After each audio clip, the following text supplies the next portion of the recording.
members. So if you're not a member yet or you need to renew, I encourage you to check out our website and learn more about the benefits of membership. And finally, please save the date for our next VCS event. Will be Friday, February 21st on gender, work, and family in turbulent times, COVID-19, remote work, and diversity. It'll feature authors of papers in a special issue of the journal Social Sciences. The session is organized by Jerry Jacobs, who edited the special issue. And with that, I would like to introduce our organizer and moderator, LaToya Council. LaToya is Assistant Professor of Sociology and Africana Studies at Lehigh University. She's also a WFRN Early Career Fellow. LaToya's research interests are in race, gender, class, work and family, health and wellness, and intersectionality. Her current book project focuses on heterosexual Black middle-class couples with children and how they navigate work, family, and personal well-being.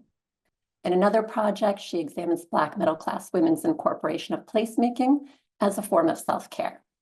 She has a new article out this month in Sociology of Race and Ethnicity, The Black Middle Class Family Man, Race, Gender, and Social Position at Home. And fun fact, LaToya is also a children's book writer. She authored the first children's book about intersectionality, Intersection Allies, We Make Room for All. And with that, I'm going to turn everything over to LaToya. Thank you, Jen. Thank you for that awesome, thank you, introduction. So I am looking forward to today's panel, going back, Gender, Work, and Family in 2025. I'm going to just introduce our wonderful, wonderful panelists today, and then they will do further introductions and you will get to know them through the questions. So first we have with us Jessica Kalarka, who's a professor of sociology at the University of Wisconsin-Madison. Thank you for joining us, Jessica. Next, we have Philip Cohen, who's the professor of sociology at the University of Maryland, College Park. Thank you for joining us, Philip. Next, we have Pilar Gonzalez-Pons, the Albert Klingoff Hofer Presidential Associate Professor of Sociology at the University of Pennsylvania. Thank you, Pilar, for joining us. And lastly, but certainly not least, we have Gail Kaufman, who's the Nancy and Irwin Madry Professor of Sociology and Gender and Sexuality Studies at Davidson College. Thank you for joining us, Gail. And so I'm just going to kick it off with the first question where participants, all of us can just learn more about you. So in the order of introductions, can you all please begin by briefly introducing yourself and your research as it relates to the theme? Sure. So I think that's me to kick things off. So first, thank you to WFRN for hosting today's events. Thank you to LaToya for keeping us for the questions that you shared with us and for keeping us,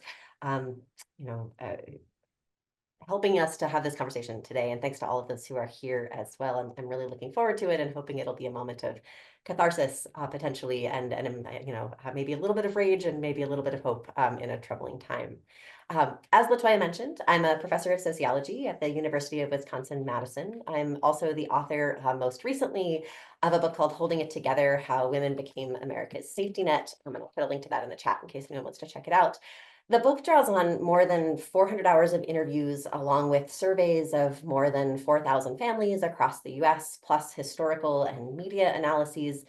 In the book, I argue that billionaires and big corporations and their cronies have really forced us to essentially DIY society, to take care of ourselves and pull us up by our own bootstraps rather than relying on the government for support. And they've done so because they don't want to pay for the kinds of social safety nets on which people in many other high-income countries have been able to rely. Now, the problem with this DIY model, though, and what I show in the book is that it doesn't actually work. Many of us can't take care of ourselves, either because we're too young, too old, too sick, because we have jobs that don't pay enough to support us. And yet, as I show in the book, we've managed to maintain this illusion of a DIY society by relying disproportionately on women to do the unpaid and the underpaid work of care. And I show how this DIY system is particularly damaging for low-income women and for women from systematically marginalized racial and ethnic groups. And that's because under a DIY model, all of us essentially have the incentive to push the work of care, which is highly devalued and not highly profitable, onto someone who is more vulnerable than we are, so that we can focus on doing the kind of highly valued work that might give us a little bit more security and stability overall. And so in practice, this means oftentimes men pushing care work onto the women around them. And for women, if they have a little bit of privilege, that often means pushing care work onto others, like childcare providers and home health aides, whose position is even more precarious than their own. At the same time, I also show how this system hurts all but the wealthiest among us, leaving us sicker, sadder, and more stressed than we might otherwise be. But as I show in the book, we haven't rejected this system because the billionaires and big corporations who forced us to DIY society have also worked to sell Americans myths that delude many of us into believing that we don't need a social safety net, and that also operate to keep us divided by race and class and gender and religion and politics, so that we don't come together to demand the kind of support that we need and deserve. So I'll stop there, but I'm really looking forward to the conversation today. Thanks. Great. I am next alphabetically. It's funny, we're all in the first half of the alphabet here. I'm Philip Cohen. I'm delighted to be here, and thanks a lot, LaToya and Jen and the WFRN people for doing this, and all you people who showed up. This is really great. And I did not get a lot of great suggestions on Blue Sky about what I should talk about. So I am very open to where the conversation goes with my fellow scholars here. I've been I also I had a book come out just this month called Citizen Scholar, which is not about gender, work, and family, but is about being a scholar in the world today and how to kind of make a career and in the public with public engagement, basically. Okay, what we call engagement. So that's kind of that's the background to everything I'm thinking about with regard to gender, work, and family these days, is communicating, engaging with different publics and audiences, and listening and learning and trying to figure out how to reach people and share what we know, and then also learn new things and so on. So my gender and family research is mostly demographic these days, and I focused on divorce trends and marriage trends, birth trends, and sort of something that happens with gender. If you look across a bunch of the trends that we have, and actually this goes all when I first took a course called Gender, Work, and Family. I'm looking at Kristen. When I first took a course called Gender, Work, and Family in the 90s, one of the things that struck me was people were marrying or spending less time in marriage faster than they were changing the way marriage works. So if you did a little decomposition, like the total housework done by women declined more because they were married less than it did from changing their behavior within marriage. When I put that in a footnote to a paper, the late great Harriet Presser wrote in the margins, "Are you sure you're not a demographer?" Just because I invented decomposition. But anyway, so those are the kind of issues I'm thinking about, like how the structure of families is sort of us voting with our feet collectively, and what that means about what matters to people and how they work around the kind of constraints that there are, which Jess talks about so well. It's funny you say the myths were taught. This DIY society. I thought we lived in a DEI society. What's this DIY thing? I don't get it. But anyway, the very latest things I'm thinking about really are fertility decline and pronatalism, and that ties us back to the billionaires and the political moment, which is they don't care about a lot of things. A lot of stuff is just noise to kind of rev up their movement. They mostly just want to get rich and stay rich and do all the nasty things that they do. But one thing that some of them really care about, especially Musk, but a bunch of them, is like, this is the future of humanity and population so-called collapse and so on. It happens to line up with the fact that throughout history, basically all authoritarians have pronatal ambitions. They all want women to have more babies. And that's always been. And so Trump doesn't talk about this himself yet, but it's in there. It's like territorial expansion, which we also were led to believe he was not interested in. All authoritarians work their way around to that also. So pronatalism and territorial expansion are going to be on the agenda, and it's stuff that I'm thinking about a lot now. It's not what, along with reproductive rights. I just retooled my gender, work, and family syllabus to have 2 weeks on reproductive rights. I didn't used to have 2 weeks on reproductive rights. a couple of years ago, how naive was I? We were talking about reproductive health and like how to improve women's health and stuff, which obviously still matters, but you get what I'm saying. Anyway, so I'm really looking forward to the conversation, and I am not expecting to. Well, I'm looking forward to what my colleagues have to say. Thank you. Hi, everyone. Thank you. I think I'm next up. And thank you, everybody, for doing all the work for getting us all together and having this conversation today. This feels very special, and I feel very honored to be a part of the panel.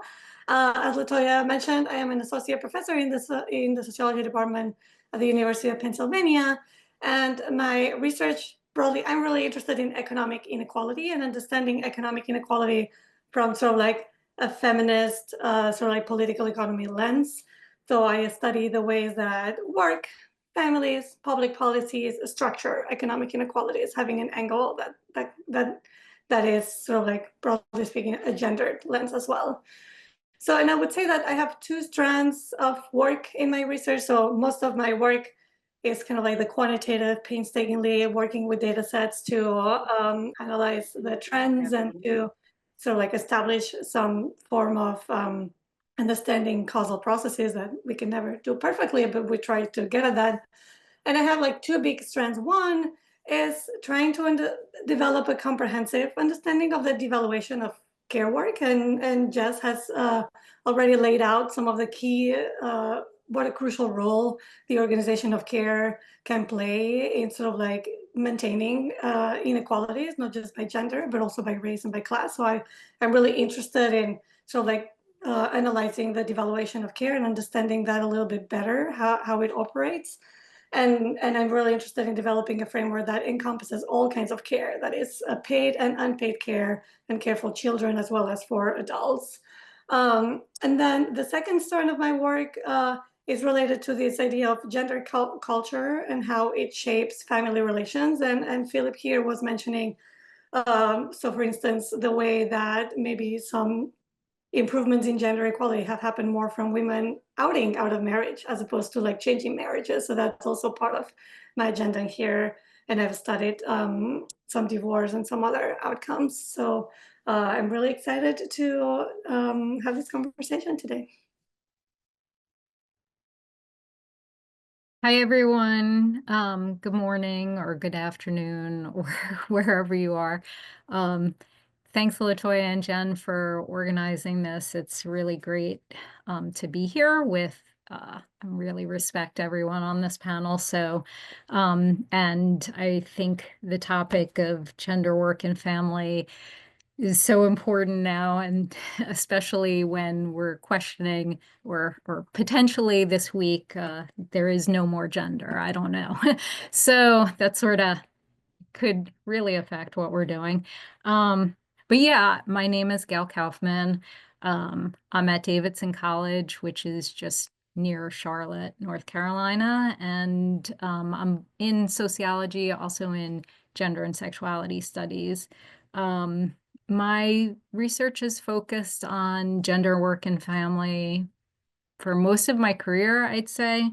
I think I started thinking about pushing back at the focus on women and what were women doing wrong, and like how are they ruining families, and so I wanted to focus on men and fathers and seeing, okay, well, what's going on, how do they balance work and family, and so that's a lot of what I did in my book Super Dads, which is sort of the title that the press came up with. But basically, a lot of that was that fathers really care, they want to be involved, but sort of to the point that several people have already said, like, they don't find or they don't know how to do it. They think they're on their own, basically. And so there aren't the structures. So I followed up that with trying to think about, okay, well, what kinds of policies might be out there? And so I focused a lot on parental leave policies, thinking, okay, this is like the first, a lot of research shows that inequality really, gender inequality really ramps up when kids are involved, right? So thinking about, okay, this is something right when people are just having kids, how does it work? How does that change things? Does it change things? And there are some really good models for designing policy, and I think there's potential there to really not only focus on supporting women in the workplace, but having men more involved in their home and with their families. And so most recently, I've focused on sort of really deconstructing family entirely and gender. Well, how do we, measure gender? How do we define family? And so I'm focused more on LGBTQ plus families and relationships, and seeing sort of how this, how it plays out, what kinds of things are upheld to sort of, okay, now we just have two women or two men, but it looks the same, versus how are things being challenged that maybe we can look to help everyone manage their relationships and balancing work and family better. So yeah, I'll leave it there. Thank you all so much for your wonderful introductions. I think like the do-it-yourself model of gender, work, and family is still to be persistent, and each of your work kind of like crosses over each other and overlaps and complements each other and shows that to be the case. So I want to go back to 1989 with Professor Hochschild, right, who describes the stall revolution where women had moved into men's roles, but men had not moved into women's roles at work or at home. Now, 35 years later, and we are still talking about the stall revolution. But we now have trad wives, who are women who are like, I want to have the soft life. I want to stay at home and take up homemaking. Have a man who's going to bring in that income, the breadwinner idea, to the manosphere, where men are encouraged to take back their masculinity and to get fit and create these power dynamics at home. And people seem to be really feeding into that on these YouTube channels or other networks. And so I can't help but wonder if the revolution isn't stalled, but going backwards, given these recent trends. And so I want to ask you all, how do you interpret the trends that I mentioned?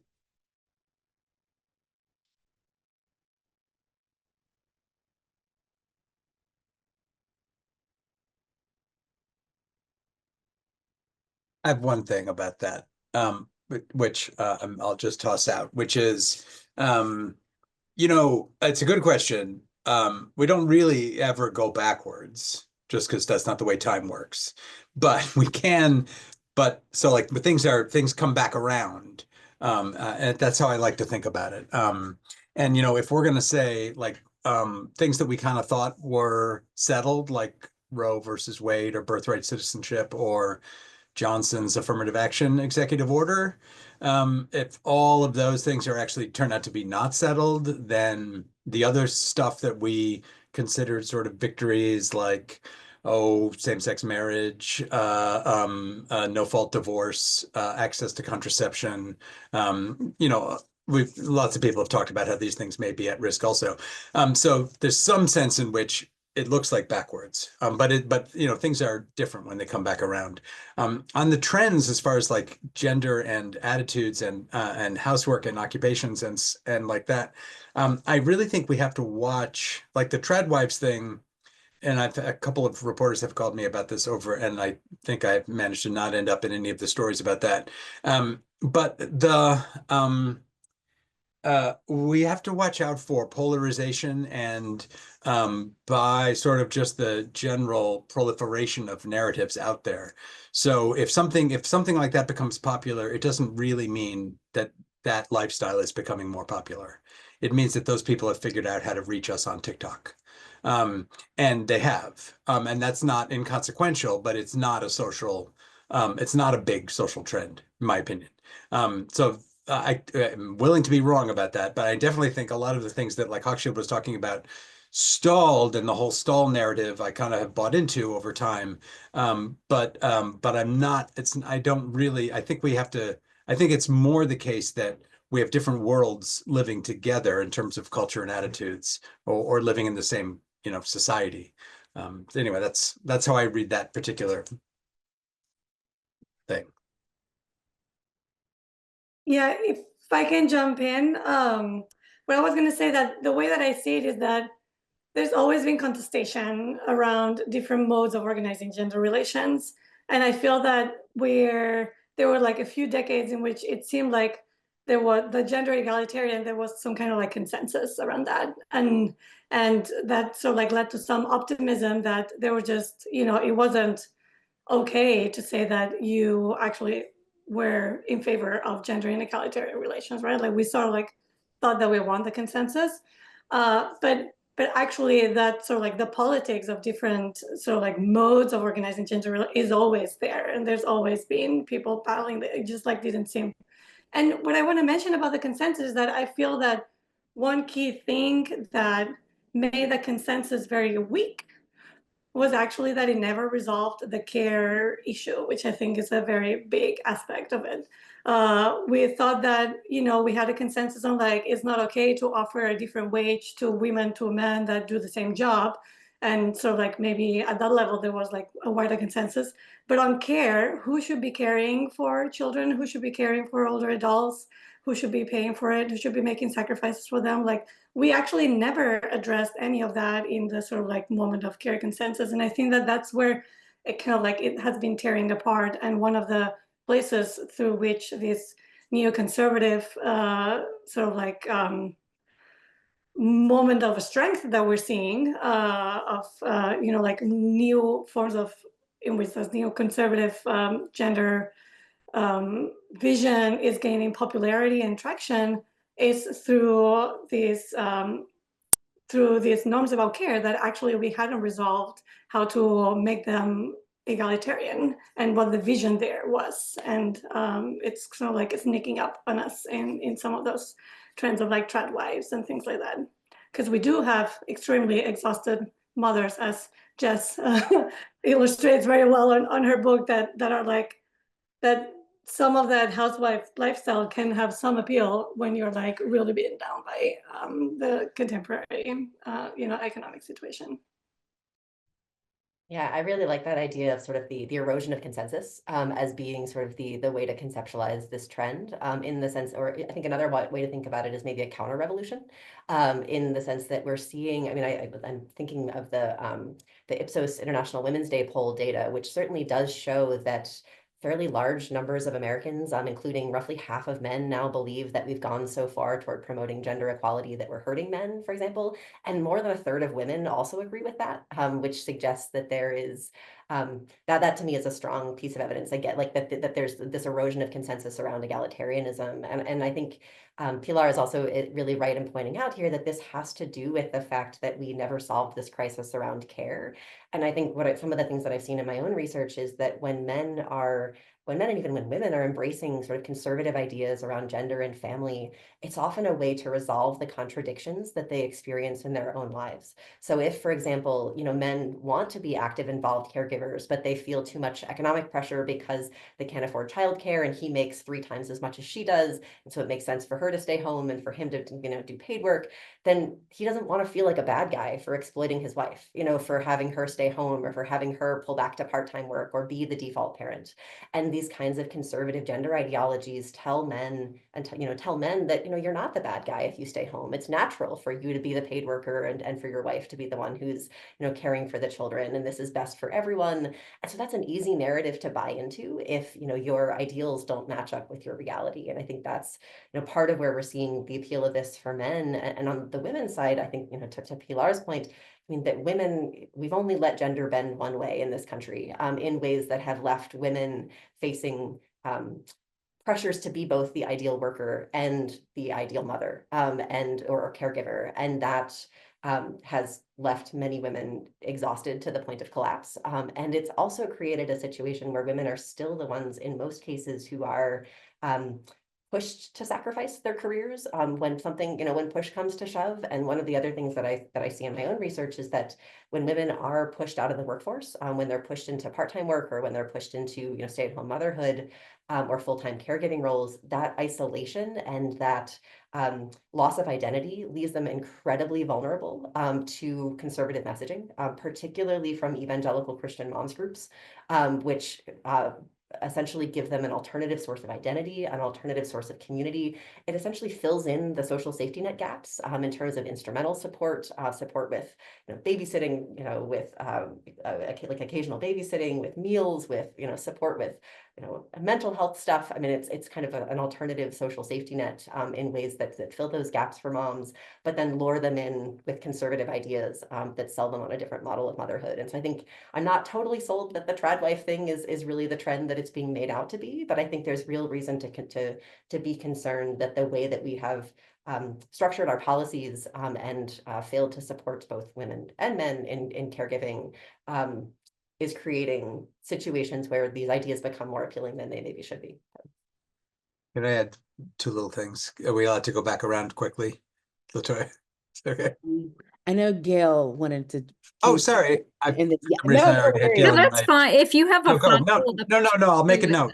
Okay. No, I was just, I mean, I think, yeah, all of these points are really great. I guess what I would add is just thinking about how now I'm getting at a measurement issue, but just like how we think about attitudes and what they are, and frame, depending on how we frame questions or these attitudinal statements, people may have we may see people yes on this and yes on this, that things that contradict. So I think that, and we saw during COVID, changing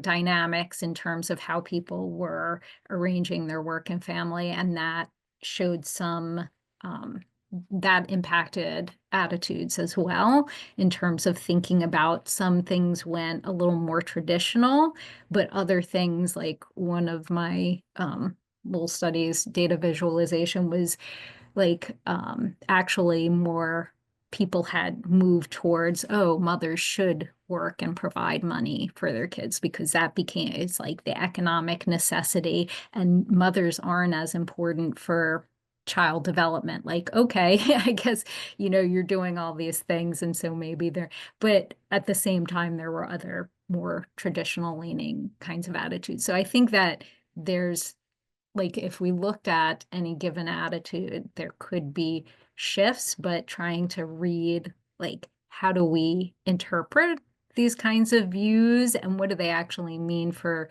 bigger things? And I think, to the point of how do we support or provide the policies and other kinds of support to make sure that people are actually able to get to these visions of more equal kinds of relationships. Thank you, Gail. Philip, if you want to come back with your points, but can you tie it in, I think, to the next question, some factors that contribute to these trends or the lack thereof? If you can pick up from there and go us from there. Well, I'll be very brief. I'm really sorry, Gail. I still had your voice in my head from the last round, so I thought you had already gone. Thanks. I was just going to say one thing about the ideology point that Jess is making, and it's actually relevant to the breadwinner question that Pilar said. One thing that about marriage promotion, the idea that we should promote marriage never worked. And they never cared that it didn't work. And it really reminds me of the criminologist Jeffrey Riemann had this book called The Rich Get Richer and the Poor Get Prison I used to teach. And he had this idea of the Pyrrhic defeat, which is Pyrrhic victory is you win, but it's so terrible that it's a loss. The Pyrrhic defeat is you lose, but the way you lose is so profitable that you keep it up. And that's the way it is with promoting trad wives or marriage promotion or pronatalism. It never works. but the function of it is not to actually achieve the goal. The function of it is the ideological project and the movement that it supports. Anyway, so I just think it's not that they really even care if it's like they don't really want to get rid of crime. They love criminals. Criminals are their bread and butter. But they just want to have crime there as something to complain about. Anyway, so that's it. So maybe that has to do with where these trends come from a little bit, is that they're stoked up by people who want them to play that role.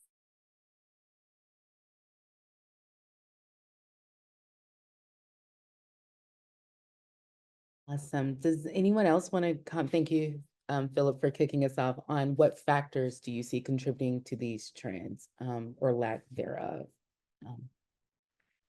It seems structural from the conversation. It seems just very structural. It's like policies, politics, economics.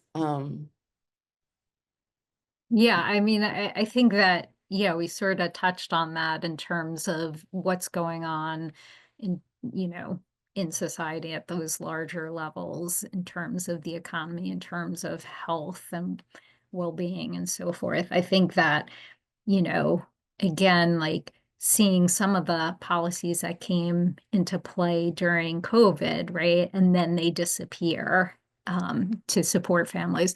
I think that can have an impact as well. Obviously, Trump and sort of all of that spinning around. And it's interesting to think about. I was also just going back to this idea of changing attitudes. Like in one of my studies about Sweden, it found it was one of those things where you have null findings and you're like, what am I going to do with this?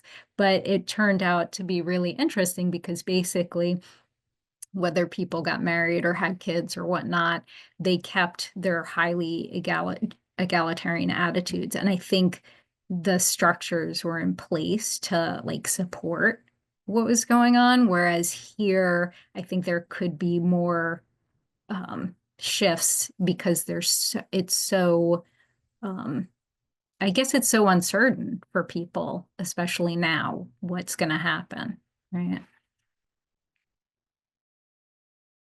Yeah, I mean, one thing I would add here, I think our methods often encourage us to focus on individual factors. But I think to Philip's point, we also have to consider who wins here, who is benefiting from these trends that we're seeing in the data. And I think, what we're seeing on that front is that, if we think about something like, having women do the bulk of the unpaid and underpaid caregiving work, that means we don't have to invest in broader social safety net programs. If we have women disproportionately stepping in as the default parent, being the one who provides the elder care and the child care, we don't have to invest the same in those services. And if we deny access to reproductive rights, for example, if we force women to have babies, that's a very easy way to push them into those default caregiving roles. And so I think we have to think about how these, that it may sound a little, tinfoil hat-ish, but I think we have to be careful about seeing these larger trends as potentially part of larger projects to keep us trapped in a highly precarious situation where those who are in power are able to profit and are able to maintain a highly precarious and easily exploited class of people. Not only those who are doing care work, but all of us in society, I think, are pushed into more precarious positions by that lack of a safety net. And it's often just made possible by the underpaid work and unpaid work of women.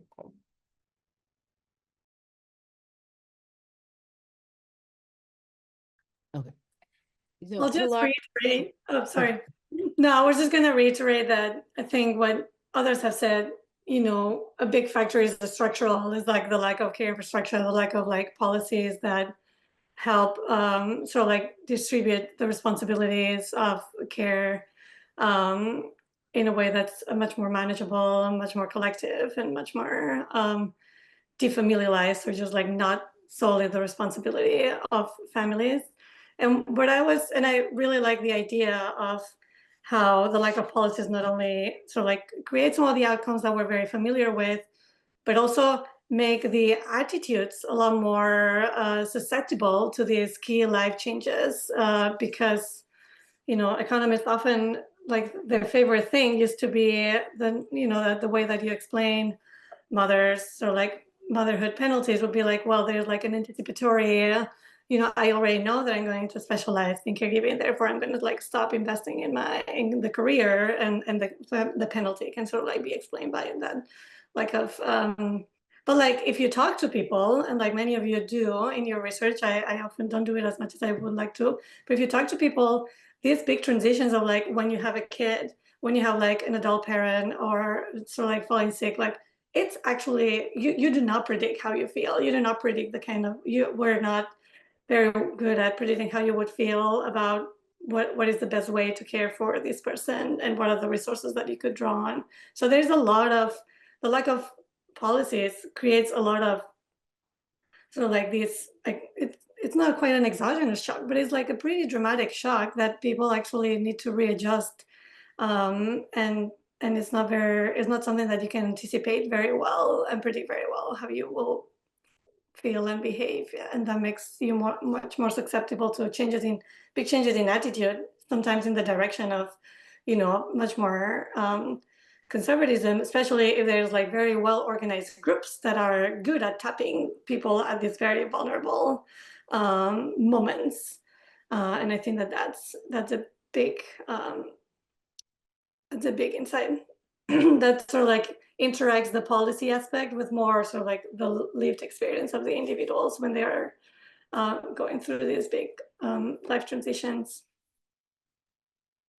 Yeah, I do think one follow-up is like the policy, like having those policies and actually using them can change those attitudes, though, even if you can't predict like how people will feel about having a kid. Like in the US, people are like, I have to raise my kid. I don't want other people raising my kid. And it's like people don't feel that way that strongly in other countries where there's more support, right? It's like, oh yeah, of course your kid goes to this kind of care and it's a community effort, and like I'm not the only one who's going to have an impact. So but yeah, I think they go together like that.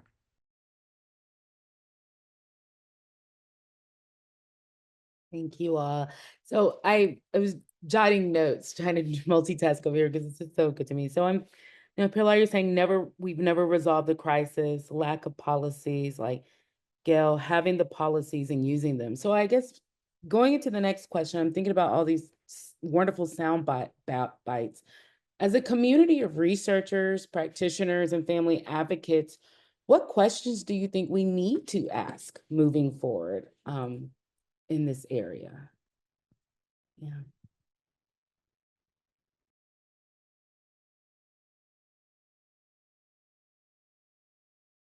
Someone else go first this time.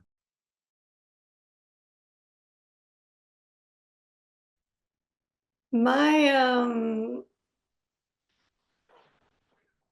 I guess my talking point in this on this topic these days is that the kind of question that I think we want to think about is one direction that I think can be very productive to move forward some of our sort of like understanding of work and family and sort of like gender inequality, stubbornness both in homes and in the labor market is around care. And one direction is like I really want to think more carefully about these synergies between paid and unpaid care. Like we have typically very like isolated those things, and we study, the household division of labor in homes, but we have no idea. I mean, in qualitative studies, you can have this idea, but in surveys, you often don't have any idea. Like, do they use any care services, either paid or unpaid?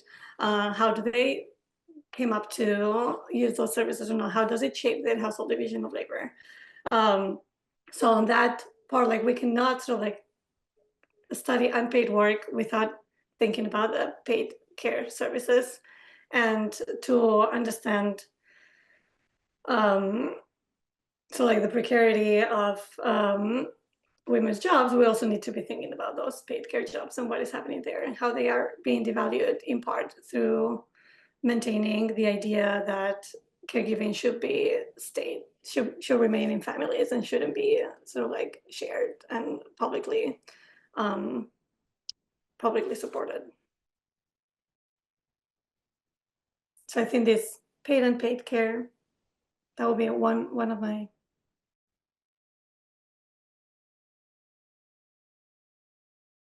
I guess I'll go. Yeah, for me, I mean, right now I'm just thinking about sort of deconstructing all of these, like gender, work, family, like what do these even mean?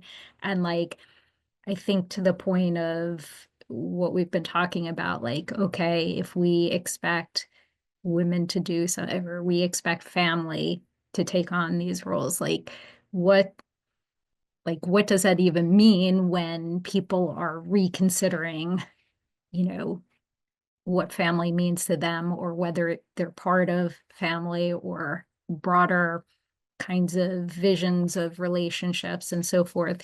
So I don't know, it's a little messy, but I definitely am trying to understand sort of how these experiences work out for people with different identities and different relationships. I think one of the questions that I'm particularly interested in right now kind of piggybacks on that a little bit, in the sense of not just deconstructing, but this question of sort of like radicalization and de-radicalization around gender and family. And I mean, I think Gail mentioned really astutely before that, you know, policies can change people's attitudes, but I think we're also in a situation right now where we need a critical mass of attitudes if we're going to get the necessary changes in policies. So I think, for me, that means thinking very deeply about, you know, what is it that's pushing people toward these more extremist ideologies around gender and family, and what, if anything, can change that? You know, what are the possibilities, you know, in terms of what's happening in communities, what's happening with communications or the people around them, that can get people to question or rethink those ideas that they've bought into around things like gender, work, and family. Stop me if this is getting ahead, or just take it off my time in the future if this is getting ahead. But one of the questions that I really am thinking a lot about is the relationship between policy and politics. And I keep coming back to the child tax credit. Like, we had all this work, and we knew that we could reduce child poverty by giving poor families money if they had children. And then we did it, and then it worked, and then they took it away. So, you know, I decided a long time ago that it was more important for me to find ways to like describe and communicate about inequality than it was for me to figure out new deep insights into how inequality works, just as the science of it. Like we had the in my life anyway, the science was ahead of the politics, in that like we had solutions, you know, great solutions that nobody cared about and nobody wanted to hear about and nobody was going to implement. And what we needed was the politics to actually make somebody do them. And part of that is ideological, in terms of like, where is the public? And part of it is political, like who's in charge. One, you know, if we're going to ask for ourselves, this doesn't mean, like, I like to compare myself to famously more important people than me, like Noam Chomsky. Like, he spent a lot of time, like, that he could have spent on linguistics, on politics for the last 70 years. And he would have been more interested if he spent more time on linguistics. To him, politics is kind of boring. It's like the same all the time. Like, yes, America is still doing this. And yet he still decides it's the most important thing. For how he spends his time. So some of that is for us to do. Like, we can solve problems and try to figure things out, but it's not always about just figuring things out. It's about, well, or part of what we have to figure out is how to make our ideas actually make a difference. So, you know, like, I think, Gail, your work on like how these concepts are defined is totally crucial. Like how, like if you're going to communicate with people and try to like allow people to understand what we know and learn from them, like, if we're not thinking in the same categories that they're thinking in about their own lives, like, it's just a total disconnect. Anyway, I just think not everybody wants to be like in politics, and that's why some of us are in the work that we're doing. But it implicates us all anyway. And for one thing, if you're right now planning to do some data collection with federal money, and you're going to have more than 2 genders, might not be doing that data collection next month.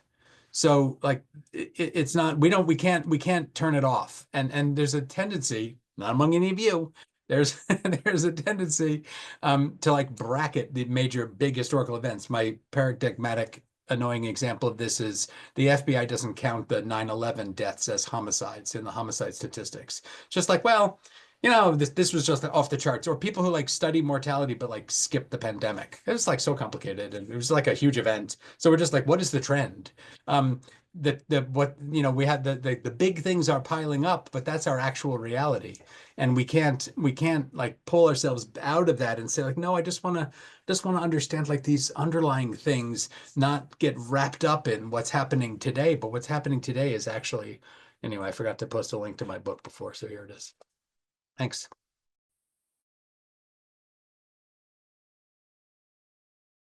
No, thank you, Philip. I think that's a wonderful segue into the next question. So you're not getting ahead, right? So in the current landscape, what do you all think the potential opportunities and roadblocks are for not only researching, but advancing gender equality in the public and private spheres?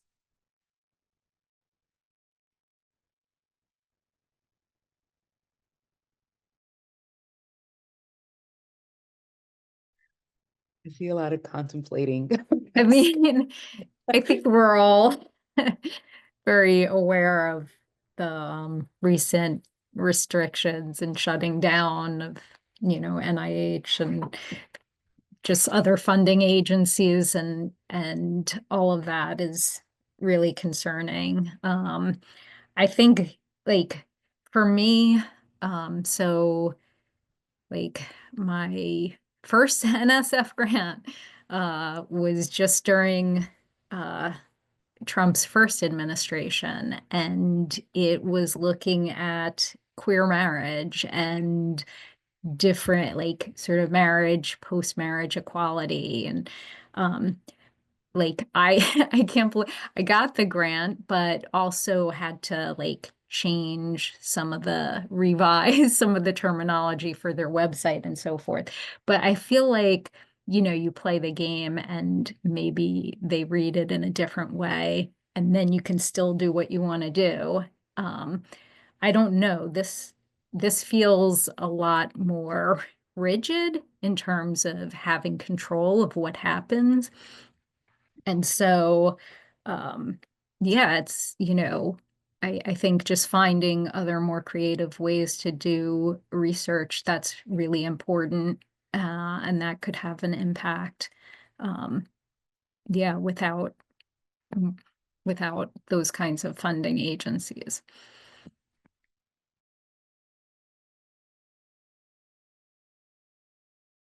I can add one little positive, or like one little thing that's maybe helping the research today or nowadays, that I do think that there is a new audience, or that there is like a bigger interest in some of these questions out of the pandemic, both on work and family inequality and also on care. I know that care infrastructure is a term that the public does not like, but on care related issues.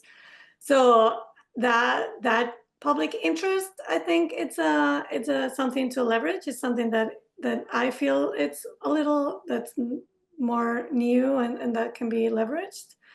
At the same time, obviously, the like official funding framework that we're going to face is going to be extremely difficult, and it's going to be a lot more hostile to these questions.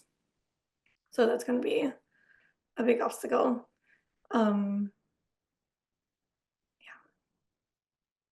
I think in addition to the funding restrictions, I think we are in an era of overt censorship, in the sense that not only can we do this research, but if we find a way to do it, what can we do with it, and how does it get spun, and what are the consequences of that, is something I think we really have to grapple with. And I think, I mean, certainly this is, a place for those of us with more privilege in academia to think carefully about how we use our public platforms, and at the same time acknowledge that not everyone may be in the position to do that.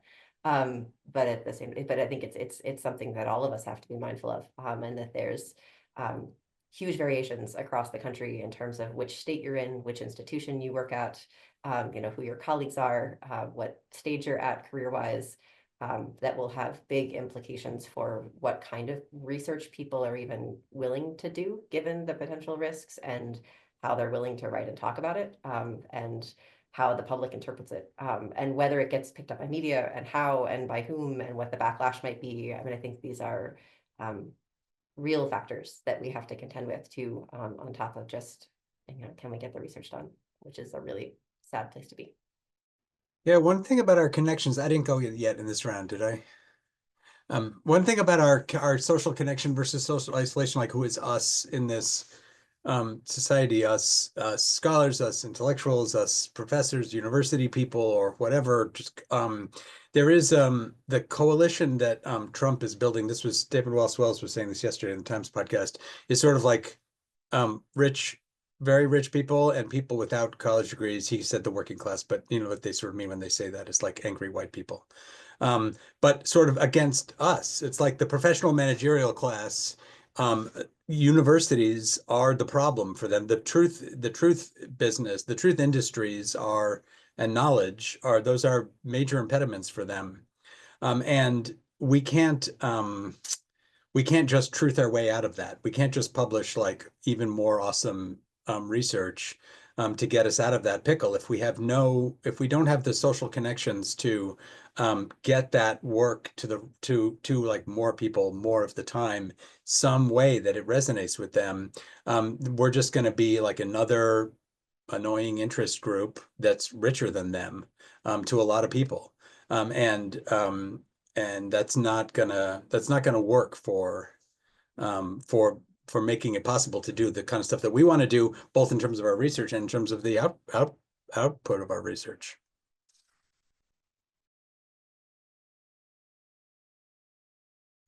Thank you all so much. So I think just moving into my final question, which is about community. Kind of like to be that, do a little positive things here. So there are days when I am working on my research, I'm going through people's narratives, and I just become really frustrated, not with them, but with the continuity of social inequality in work and family life. And so as people who study and care about these issues, how do you go about creating supportive communities of care?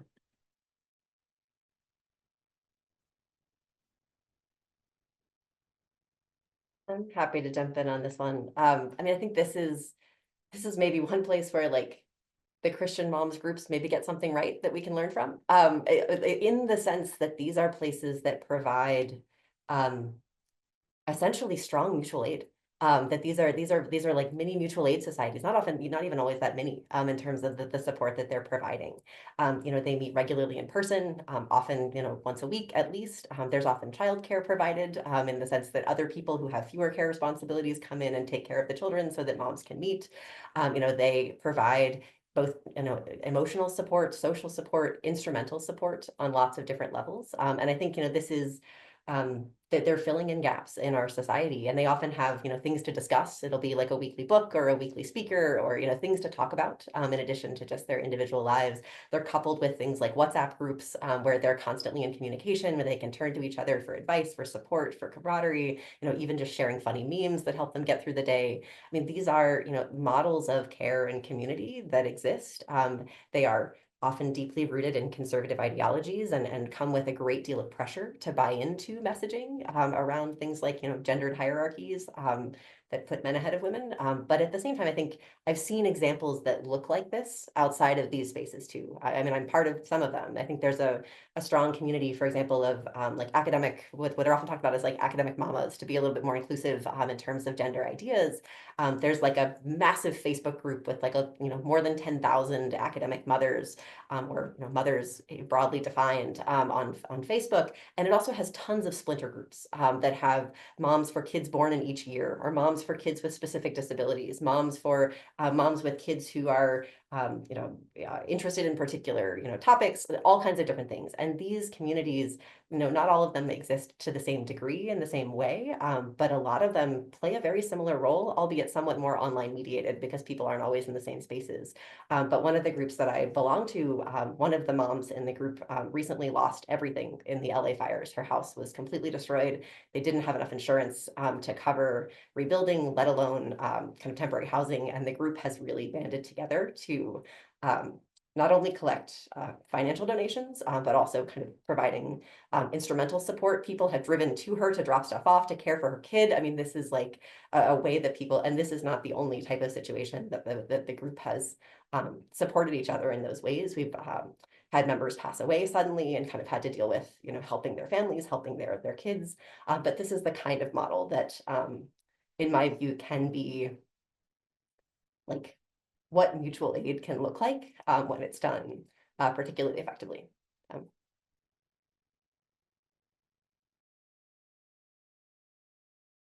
Yeah, I think local is key. I'll be very short on that. Local is key, and local can be online, could be local to a specific group, but local is very important. And it's also a way for us to sort of have a moment of re-embedding where we take these, that we're normally disembedded experts in peer-reviewed research. And if we can show up in the right place at the right time with some legitimacy to be in that space and say, and also I happen to have done all this research and I know these things that might be helpful. That can be better than just shouting it from out the window of your office and hoping somebody hears. So being there can be, and that can be supportive for us as well. I say that hypothetically. I mean, I think that it's really helpful to have affinity groups that you can connect with. And I think sometimes it feels like, or how do we balance like just providing the support for ourselves, like to get through this time versus, or maybe not versus, but how do we because this is a bigger cause for us to fight for, and what do we do? So can we, plan things and how do we have an impact? And I think starting local is really, a good point.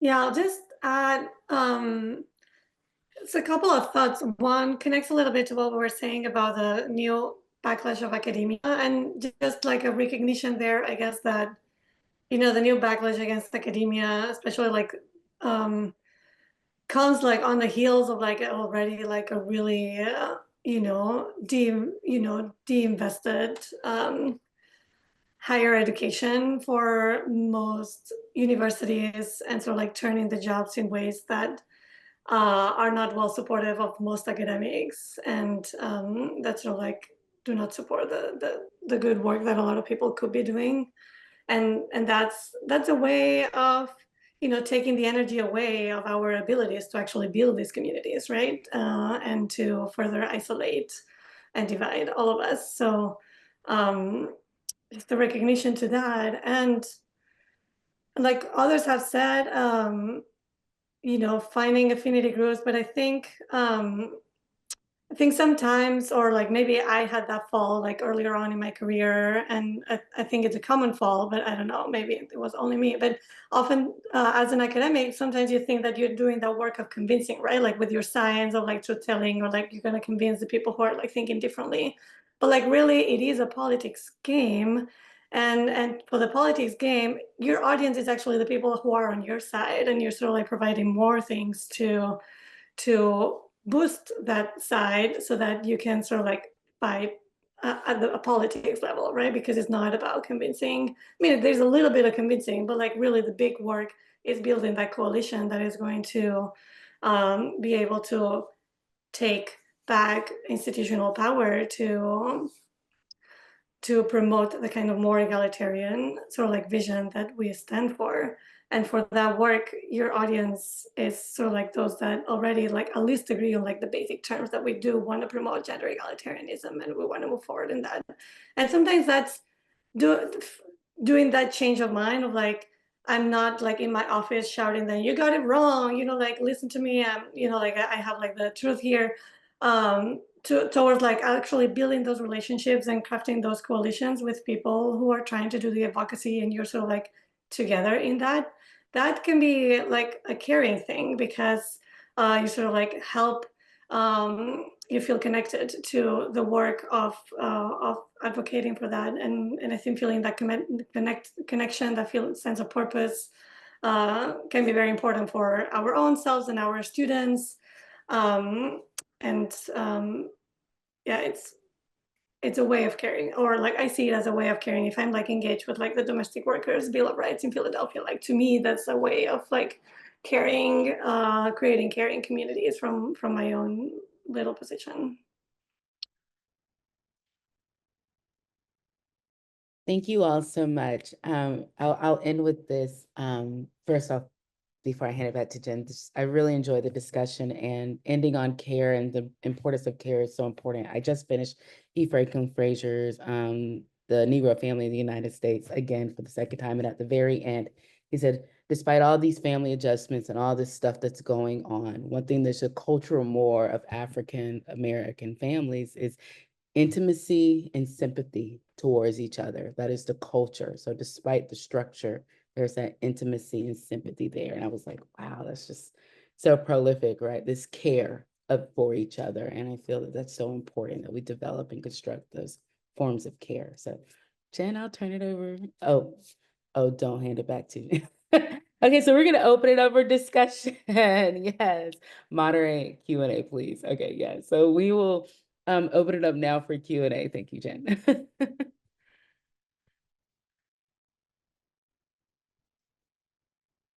Well, I'm going to go through if I see a hand raised or. Okay, I think Fernando has question in the chat. I am loving this conversation, hoping it is okay to share questions here in the chat about other potential factors. Okay. It has always felt to me that research focuses on existing families, but not so much about the social processes through which families come to be. Specifically, based on my research interests, how do you see gender norms around dating and spouse desirability, which still align more with traditional gender norms, affect achieving gender equality at home and work? So I'll let you all, so I'll say that again. How do you see gender norms around dating and spouse desirability, which still align more with traditional gender norms, affect achieving gender equality at home and at work? And there's an example, I will read that. For example, men who want to be caregivers or stay-at-home parents are not seen as desirable spouses. This can lead to men who want to be caregivers not being able to join households where moving up the social ladder is not on them, and also for women unintentionally marrying their own glass ceiling by marrying men who are less likely to engage in caregiving and household work, nor support their wives' careers in the future. And then thanks. So.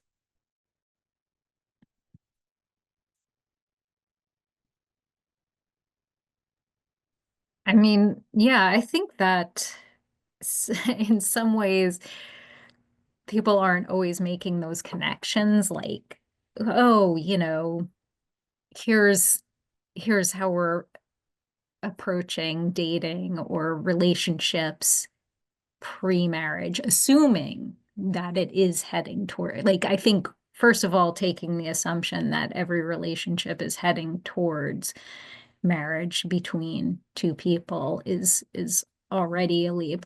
But I think I don't know, I think a lot of times, and from research, you've seen that people may just say, think about, oh, here's a tradition that happens and who's paying for what and who's making decisions about these various things. And so I think breaking that down is really important because it's not like there's a magic switch that happens to reverse things. Yeah, and I was just going to mention Jacqueline Wong's work, but I noticed that she's already jumping in the chat, which is amazing. So thank you for being here. And say that, I mean, in terms of, I think one of the things that I find most powerful about her work is the idea that couples can have ideas about who they want to be as partners and as parents, and that those can often go out the window when the rubber meets the road. And so I think, you know, as much as I think there's incredible value, and Jacqueline Wong is pointing to Ellen Lamont's work on trying to understand what's happening at the dating level. And certainly, you know, even just talking to some of my own students, you know, I think there's some hesitation around, you know, what the future of marriage and dating is going to look like. But I think there's also a reason to be careful to recognize that the attitudes that people express up front may change, you know, when they find themselves confronted with the realities of deeply gendered labor markets, deeply gendered opportunity structures, and the sort of the lack of support policy-wise that we have for families. It's a really interesting question. Thanks. And I think this question connects a little bit to this idea of like, to what extent opting out of conventional families, opting out of marriage, opting out of, or even divorcing is also like another way of opting out, right?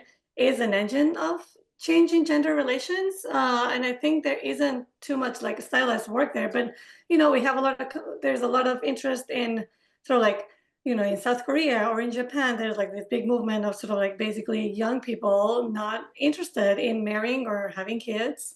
And to what extent that is a product of not wanting to engage in extremely gendered social relations, and to what extent does that opting out maybe promote some changes down the line. And I think it is an interesting, is it easier to change it from the outside than actually when you're inside? And so I think definitely the ways that we, you know, engage in the earlier stages of like family formation and the has a lot to do with how families, you know, the behavior of families and later on.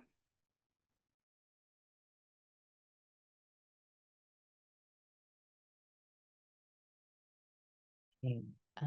Other questions? Let me go.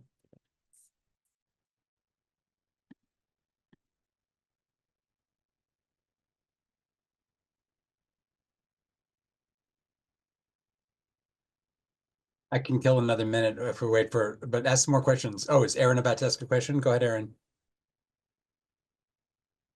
that okay? I couldn't find, I'm embarrassed to say, after 5 years on Zoom, I could not find the raise hand quickly.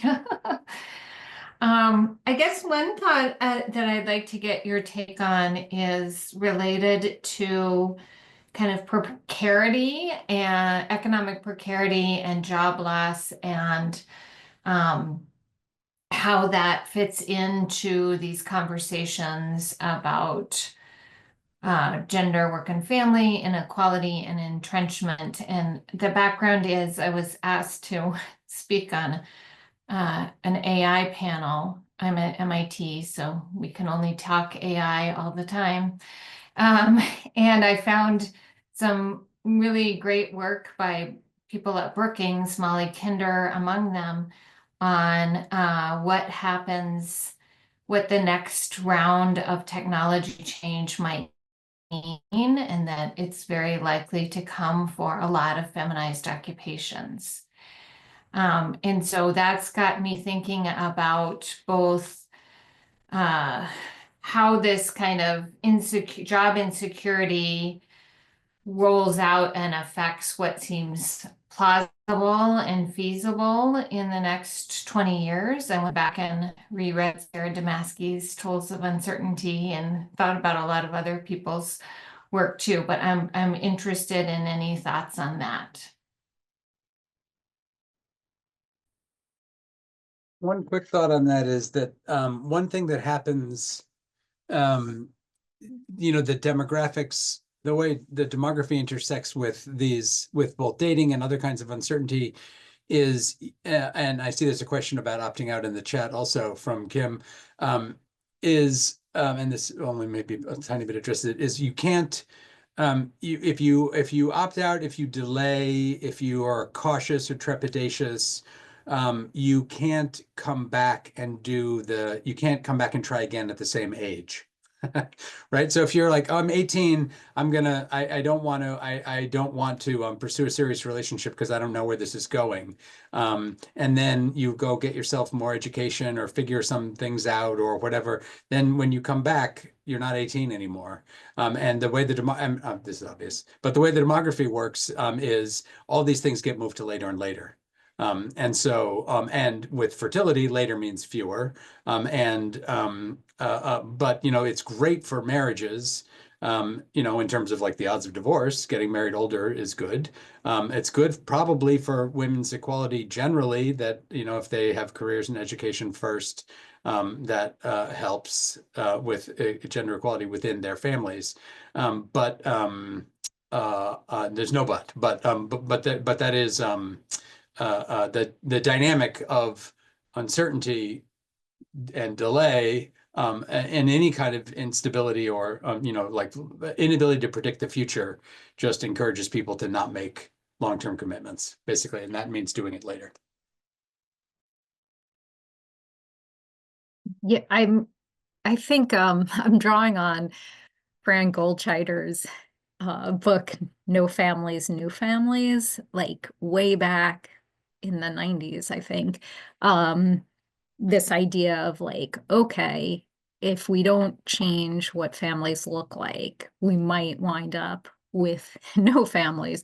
So I think that there is sort of a tension in terms of thinking about what people are looking for in relationships, in marriage, and so forth, and what they see. And so I think having more diversity in relationships and families and seeing like that's one of the things I was interested in. Like, okay, thinking about marriage are we just following the same things, or can that be changed when different people are involved and they're facing different kinds of,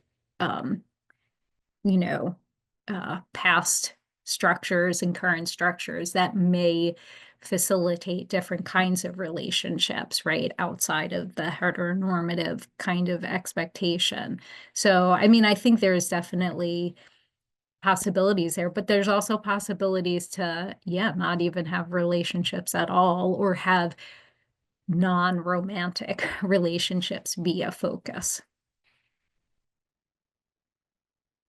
Thank you all. I guess I think it's also this time where like, what does building an adult life look like is the question that I've been thinking about more than specific what kinds of policies lead to what kinds of outcomes. So I appreciate how all of you teed that up too.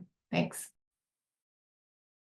Yeah, on the points that were raised about kind of the possibility of alternative family structures, I think something that came to mind for me was the idea that so much of the pressure towards marriage that still exists in our culture, despite the problems that we know that are often associated with marriage, comes from the way we stigmatize single motherhood. And I mean, I think that's to me something that we've made some strides on in recent years in terms of making it more possible, not only for women to not only making it easier for women to divorce, but also making it easier for them to have children biologically alone without a partner. Like this, we've made a bunch of strides that have made that more possible. It hasn't certainly fully eliminated the stigma, and it certainly hasn't eliminated the structural challenges, in part because of gendered, labor market inequalities that make it harder for single women to have the resources to adequately raise a child. Let alone the sort of racialized stigma and the class-based stigma around single motherhood. But to me, I think that's a place where I can imagine some movement on this, and could potentially also disrupt some of the trends around both marriage and parenthood in kind of interesting ways in the future. So at least it's more something I'm keeping an eye on as a potential place for change, but it'll be interesting to see. Okay, so that actually, I'll just read Kim's comment, but I think all of your comments kind of answered this comment as well. So just to read Kim's comment, you mentioned South Korea, which reminds me of the 4B movement. Curious about how much that will take off globally, particularly as more countries shift to the far right, which often means less rights for women, and what sort of implications that will have for gender dynamics within partnerships. I don't know that I have a question, but I guess curious how much you think women opting out from relationships, sex, etc., will actually influence gendered relationship dynamics in the long run. So the next question is from Sue on the AI topic. What are your thoughts on how much the use of AI might influence, reinforce stereotypes? I've heard some concern on this in terms of the data on which AI is trained. And then, so. I actually do an experiment with this in one of my classes. I have them have ChatGPT tell a love story. And it's almost always heteronormative. And like whatever it, so I think it's one of those places where, like, I mean, I think it's not surprising in any way. But I think it's certainly, it suggests to me that there is that certainly it fits with all of the research that does say that these tools are encoding the biases that already exist, whether that's racial biases or gender biases or heteronormative biases around, what family looks like, what love looks like, what relationships look like. And so I think certainly if people, in this I think it's not surprising that people lean on AI tools, given the kind of work pressures that we face, the kind of, lack of time, lack of energy, lack of resources we all have to do all of the things we're expected to do. And I do worry a little bit that the more pressure we face, the more incentives there is to rely on these tools, and the easier it is to simply take what they give us at face value, especially for those who may be less trained in the research that might otherwise push us in different directions. On that stereotype thing, it pulls me back to the 4B thing for a minute. One thing about Korea, the Korea situation where the fertility rate is the lowest in the world, is the sometimes violent hostility to feminism. And one thing that happens with authoritarianism and that we're going to see amplified by falling birth rates is that the pronatalism becomes more of the hostile kind of pronatalism, like the kind that also denies your abortion rights, or access to contraception. And so I don't think I don't think that's going to help. And I don't know I can't make predictions about trends in social movements, but it's certainly the ground is laid for a very bad patch of anti-feminism.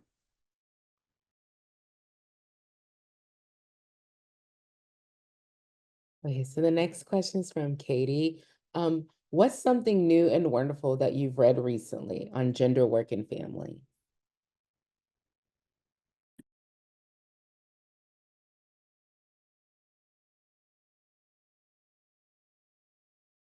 And as you think about that, Melissa put in the chat, which I also came across, Lisa Wade's new work. So I'll just read it out for those who might not be watching the chat right now. Lisa Wade's Rethinking the Stalled Revolution Toward New Metaphors of Feminist Struggle in Sign.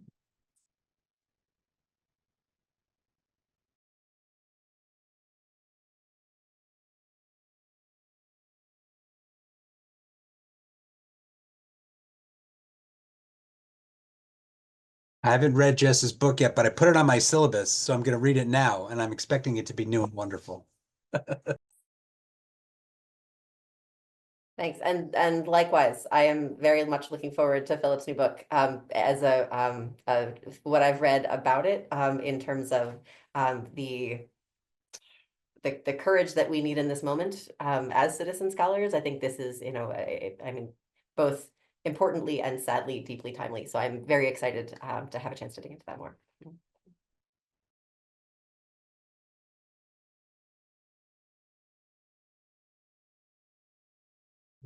Right. And so the next question is, and we can come back to that one a little later. From Milan, as a workplace trainer on work-life integration, all of these points were so insightful for the change I seem to make. I'm in Canada, so curious to see which policies around the world are you seeing that are making an impact on gender equality, despite us having paternity leave, long parental leaves, and subsidized daycare. The care work still seems to be on women's shoulders here in Quebec. So I'll read the question part again. In Canada, and curious to see which policies around the world are you seeing that are making an impact on gender equality?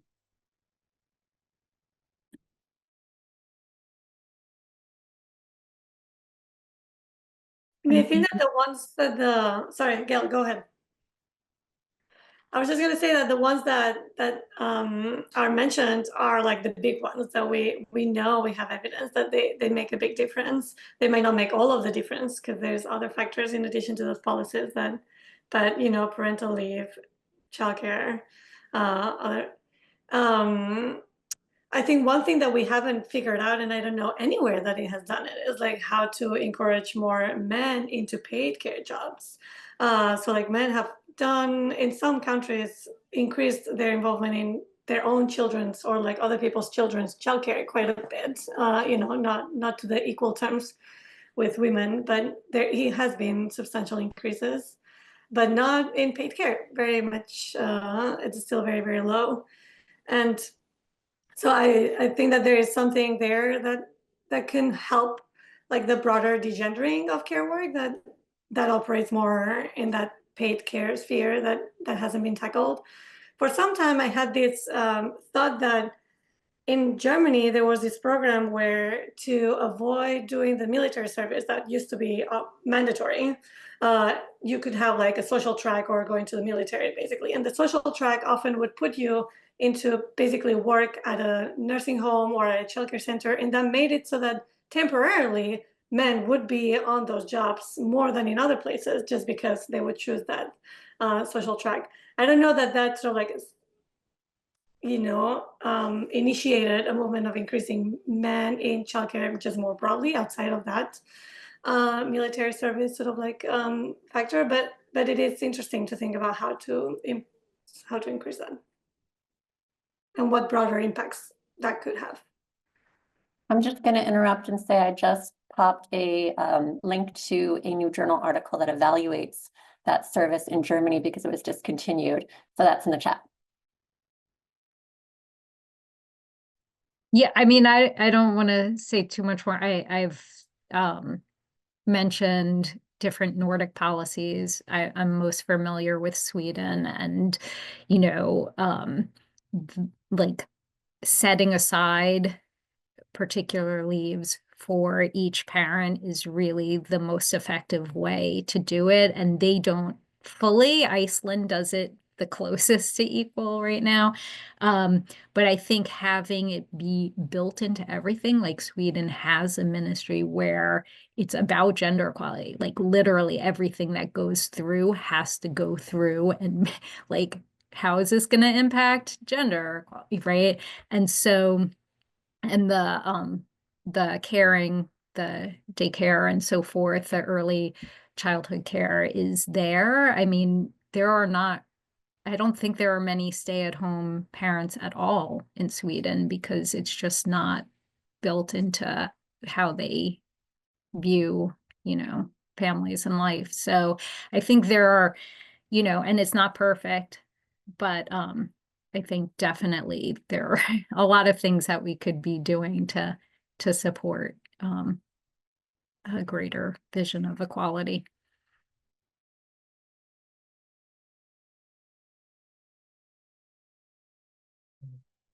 So we have about 6 minutes left, so I'll try and get through like right, Jen, about 6 minutes.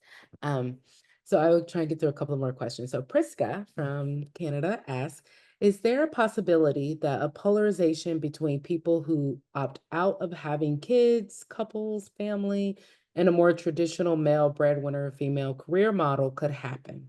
And what could be the consequences of this polarization? So is there a possibility that a polarization between people who opt out of having kids, couple, family, and a more traditional male breadwinner female career model could happen?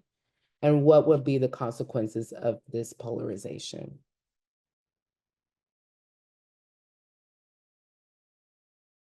It's a really interesting question. The only thing that comes to mind for me, I mean, I think we're already seeing this to some extent. It made me think though of, I mean, I think there's often this perception. There was this really interesting survey done. I don't have the link to it. I have to pull it. I have to do a little searching to find it.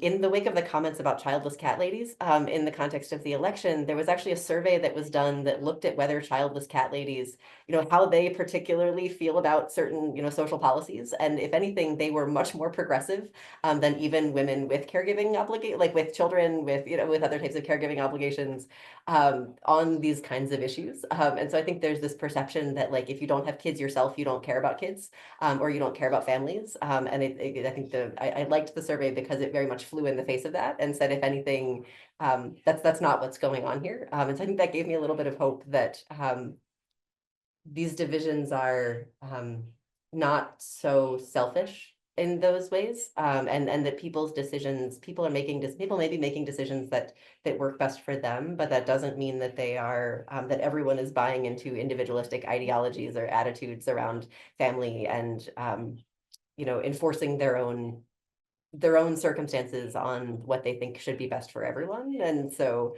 I don't know, that's a little off the cuff and random, but that's just what this made me think of.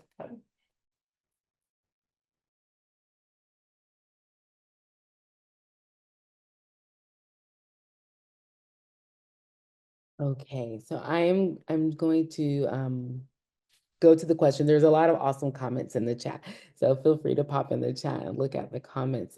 Just for time, I see Bridget on the conversation about the safety net. We just published some deeply reported narratives, some in as told to style, of families in poverty and the impact of the unprecedented federal aid during the pandemic.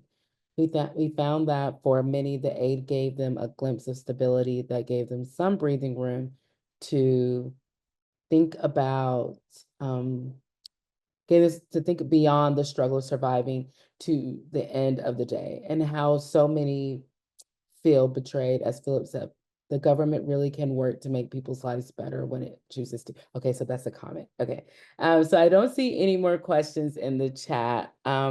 Are there any more questions? Yeah.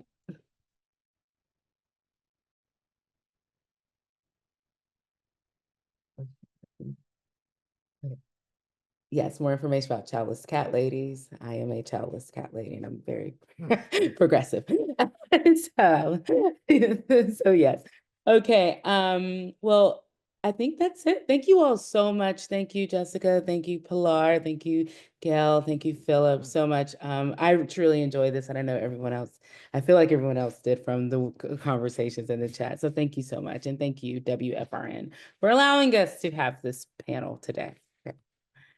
And I'll end with a quick thank you to LaToya, to our lovely panelists, and for everyone who showed up today. This was a wonderful conversation, and I think one that we desperately needed to have, and that we need to keep continuing to have over these next several years and beyond. So thank you, everyone. We really appreciate you being here. Please join us for our next event on February 21st, which will be similar theme, but with a COVID twist. So have a wonderful day. Bye, everybody.